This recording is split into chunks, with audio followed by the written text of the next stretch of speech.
চেয়ারে বসাইয়া 5,000 টাকায় 50-এর বরকত দেয়, তাহলে সুদের টাকা ঘুষের টাকা দিয়া বেনামাজি সুদখোরের সার সার বলার দরকারটা কি আমার? কথা বলেন না কেন? এরে পর্দার আড়ালের মা বৃদ্ধ বাবাজি, অনুনয় বিনয়ের সাথে বলি, হারাম টাকা লক্ষ টাকার দরকার নাই, হালাল হলে আমার 5 টাকাই যথেষ্ট।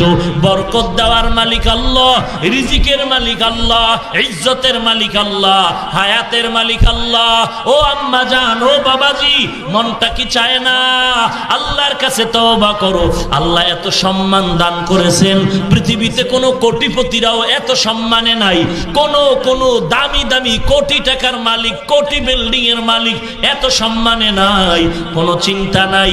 অনুরোধের সাথে বলছি, তোমার যুবক সন্তান স্কুলে পড়ো, কলেজে পড়ো, ভার্সিটিতে পড়ো, চাকরি করো, ব্যবসা করো, 5 ওয়াক্ত নামাজ পড়ো, নবীর আদর্শের উপরে জীবনটা চালাও। জীবনে মা বাবারে কষ্ট দিও না, জিহ্বা দিয়া কারো গীবত করো না, জিহ্বা দিয়া কাউকে গালি দিও না, মানুষকে ভালোবাসো, কারো বিরুদ্ধে ষড়যন্ত্র করো না, সহিভাবে কোরআন পড়ো, মুরব্বীদের দোয়া নাও, আল্লাহওয়ালা ওলামায়ে কেরামের কাছে গিয়ে আমল ভালো করে নাও, হিংসায় পড়িও না। এই মোবাইল নিয়ে সময় লস করে সারা রাত নষ্ট করিস না রে যুবক।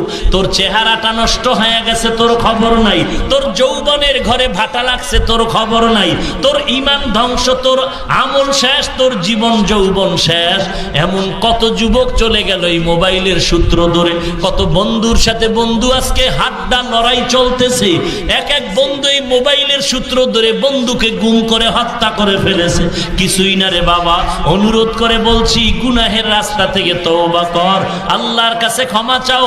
ও আল্লাহ, জীবনে আর নামাজ ছাড়বো না, আমি স্কুলে পড়ি আর না পড়ি, চাকরি করি আর না করি, ও আল্লাহ তুমি রিজিক দাতা, আর আল্লাহ তোমাকে বেজার করে চলবো না, মা বাবারে কষ্ট দিব না, জবান দিয়ে কারো বদনাম করে জবান নাপাক করব না, গালাগালি করব না, 5 ওয়াক্ত নামাজ পড়বো, সহিভাবে কোরআন তেলাওয়াত করে আমি আল্লাহওয়ালাদের সোহবতে থেকে আমল ভালো করব।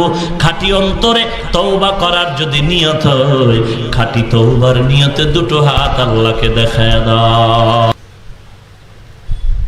যখন হুসাইন রাদিয়াল্লাহু তাআলা আনহুর চতুর্পার্শ্বে এই ইবনে জিয়াদ সহ তার সৈন্য বাহিনী দিয়ে আটকায় দিল, পানি বন্ধ, খানা বন্ধ, সব বন্ধ। হুসাইন রাদিয়াল্লাহু আনহু 3টা প্রস্তাব দিয়েছিলেন, আমাকে 3টা প্রস্তাবের একটা মেনে নাও, একটাও মানেনি। শেষ পর্যন্ত ক্রমান্বয়ে যুদ্ধ চলল। হুসাইন রাদিয়াল্লাহু তাআলা আনহু শাহাদাত যখন হয়ে গেল, শহীদ হয়ে যাওয়ার পর এখনো তার দেহটা বডির সাথে লাগানো আছে। সীমার নামের বেঈমান এক পর্যায়ে সে দেহটার থেকে মাথা আলাদা করে ফেলল। কান্নার রোল পড়ে গেছে কারবালায়।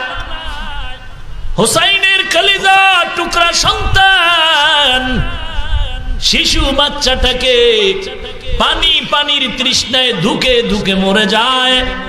একটু সুযোগ পেয়েছে, ফোরাতে পারে গিয়ে একটু পানি পান করবে।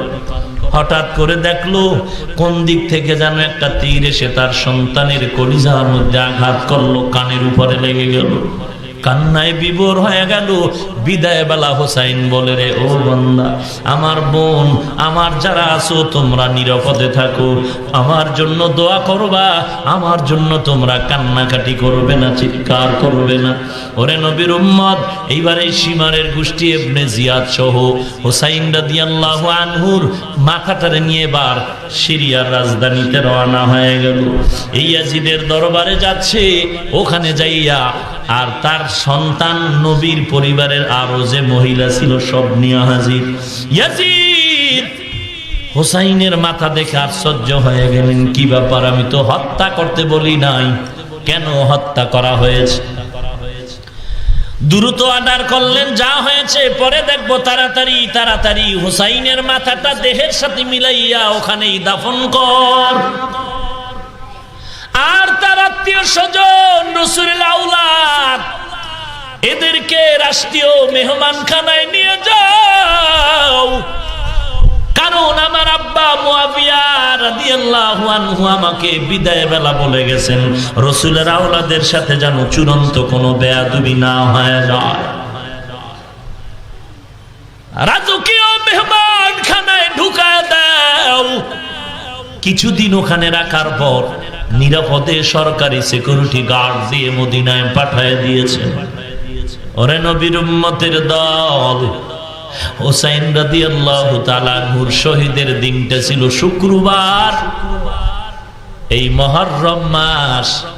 আর মজার কথা হলো ইংরেজি ছিল সেপ্টেম্বর।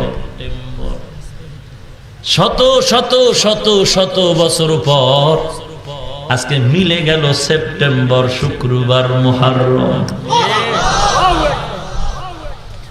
সেপ্টেম্বর, শুক্রবার, এই মুহররম। কিন্তু হায় হোসেনের গোষ্ঠী অতিরঞ্জিত কিছুই ভালো না। যদি তুমি নবী না মানো, এই দলটা কারা, এরা কারা, এদেরকে চিনা বড় কঠিন ব্যাপার।